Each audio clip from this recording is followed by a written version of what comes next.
Absolutely, yeah. Thank you for inviting us along. Arlene is here from the Trust as well. It's something I've been a trustee since 1996, so Jackie Stewart got me involved. He started it in the 80s because he recognized that a lot of the people that he felt were integral, of course, to his success and that his mechanics, as they were called back then, were struggling. They were getting older and beginning to have some needs and needed some help. And so he put it together and raised quite a lot of money through clay pigeon shooting and other stuff like that. Because it's very easy to think, isn't it, especially these days, that Formula One is awash with money. Everybody's a millionaire in Formula One. But actually, in the history of F1, there have been over 150 teams either gone out of business or changed name.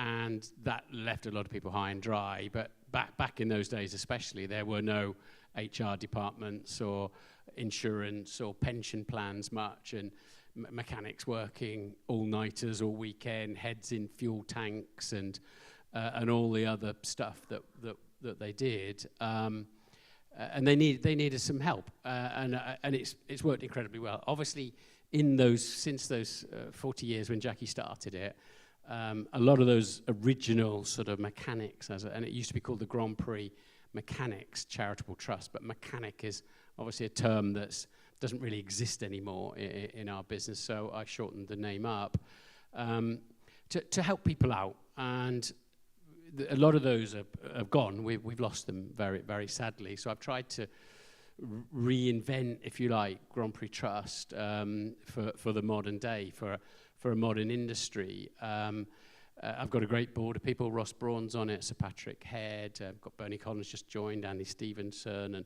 people from different skill sets. Jonathan Wheatley is a trustee as well. So Jackie went off to set up Race Against Dementia and asked me to take over, which I was very, very happy to do. And we've expanded it. So I've expanded it to sort of a bit fingers crossed, really, but all of the supply industry. So one of the early people we helped out was actually a family where a catering minibus turned over and he got killed, and the family were in trouble. And I've always thought, look, there are people who do a lot of great work for Formula One who are not necessarily in a Formula One team, whether it's Pirelli or whether it's other suppliers. We just helped somebody out recently in a company that makes pressure sensors for wheels and all that, who play their part in Formula One. So I wanted to expand it and to try to help more people out. And even in today's world, where I know you've got HR departments, you've got a lot of people willing to help.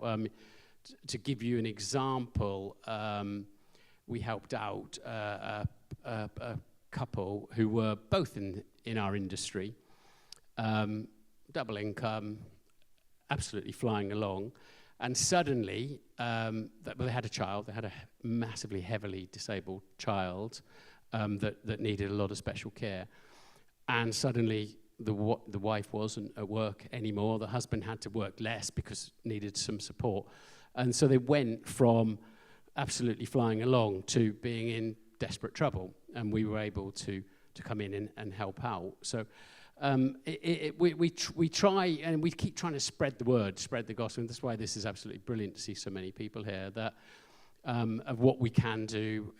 We do a lot of, Sally, who works for us, what we call signposting. So there's a lot of pots of specialist expertise and money, but you don't know what you don't know. If you don't know they exist, how do you find them? So that's what Sally does know. And we probably a lot of the work we do is just advising people where to go to get some help on whatever their particular challenges are in their families. And that signposting costs us nothing apart from some admin costs, and it is very effective. We then realized that, especially the older people, and we have wonderful minibus loads coming in from Team Lotus or something like this. They bring Bob Dance and all sorts of other people along. Is this social interaction. So a lot of the older folk were getting quite lonely. So every 2 years we have a reunion lunch at Silverstone where we get 400 people coming along from the industry. Can't get rid of them. At the end of the day, they're chatting away, and we're like, we've got to go now, we've got to go.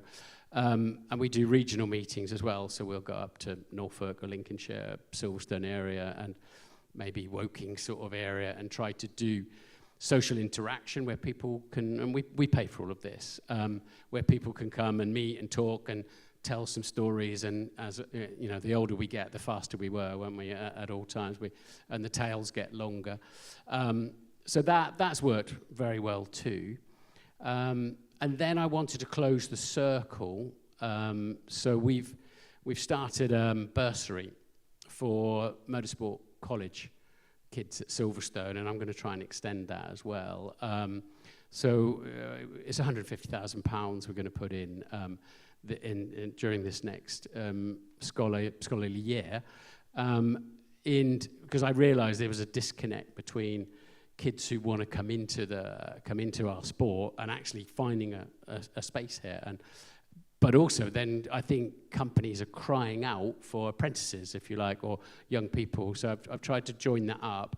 We've got a thing called Meet the Motorsport Industry Day, where we had 428 kids along, split it in half, from the two colleges.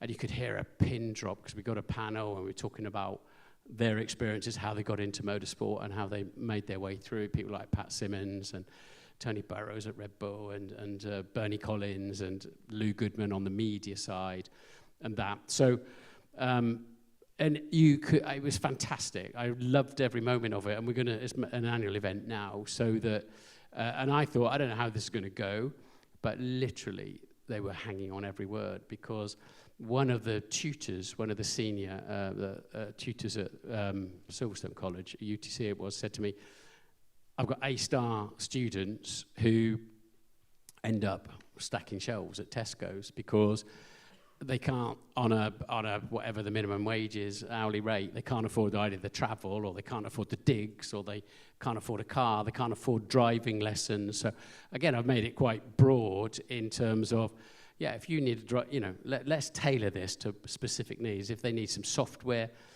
one of them wanted CAD/CAM software, another needed an iPad or a laptop, or literally driving lessons or something like that.